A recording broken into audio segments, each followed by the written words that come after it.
We live in an age where people are told they are nothing more than stardust, animated mud, shaped by time and chance. The story goes that lightning struck a puddle, molecules danced, and eventually, you arrived. No purpose, no plan, just particles pretending to be people. But Genesis tells a different story. Then the Lord God formed man from the dust of the ground and breathed into his nostrils the breath of life, and man became a living soul. Genesis 2 verse 7. Dust is lifeless. It doesn't think, feel, love, or worship. It doesn't build families or dream of eternity. The difference between a pile of elements and a person is not time, it's breath. It's the intentional, life-giving breath of a creator who formed us with purpose.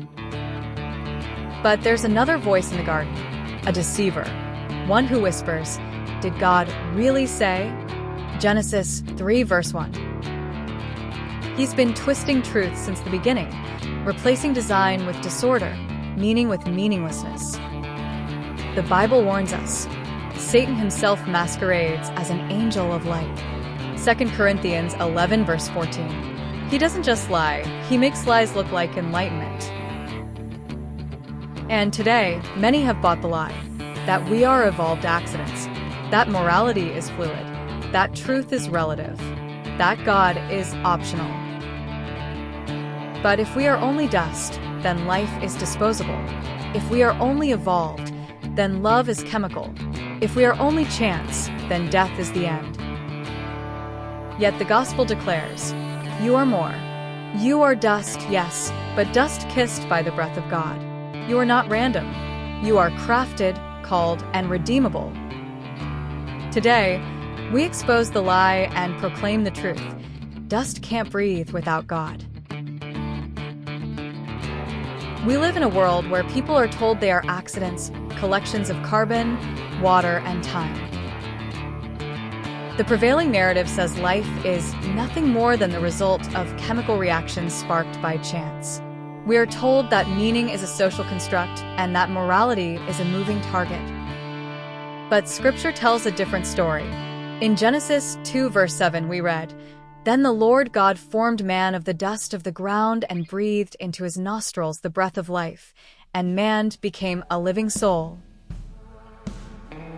Let's not miss the miracle here. Dust is lifeless. It cannot move, think, speak, or love. It doesn't form ideas, build families, or search for God. The difference between mud and mankind is not time. It is breath. It is the intentional, creative, life-giving breath of a holy God. You can gather every chemical needed to make a human body, stack the atoms, align the molecules, run the electricity, and still, without God, there is no soul, no purpose, no eternity, because dust can't breathe without God. I'm not asking you to choose between faith and science. I'm asking you to follow the evidence all the way to its source. If science reveals order, design, and purpose, then maybe it's pointing us to the one who authored it all. This isn't science versus faith. It's science meeting its maker. The first cause argument, also known as the cosmological argument, is one of the oldest and most compelling philosophical cases for the existence of God. It basically says, everything that begins to exist has a cause. So if the universe began to exist, it must have a cause outside of itself, something uncaused, eternal, and necessary.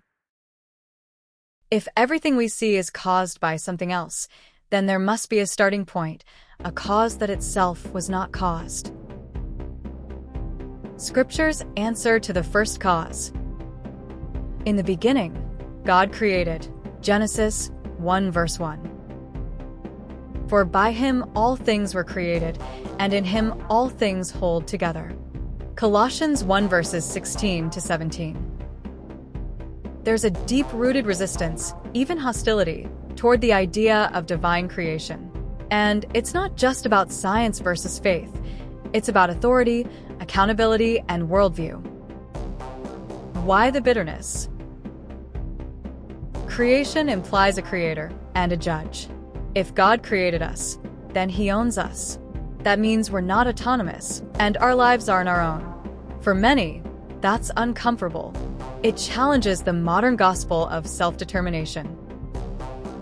Truth has moral consequences. A created world comes with design, purpose, and boundaries. But if life is random, then morality is negotiable. People often reject creation not because of evidence, but because of implications. It's a spiritual battle, not just an intellectual one. Romans 1 verses 18 to 22 speaks of people who suppress the truth in unrighteousness. The rejection of God as creator is often less about logic and more about rebellion of the heart. Cultural narratives have shifted. In many academic and media spaces, belief in creation is mocked as primitive or anti-science. That pressure can harden hearts and deepen the divide.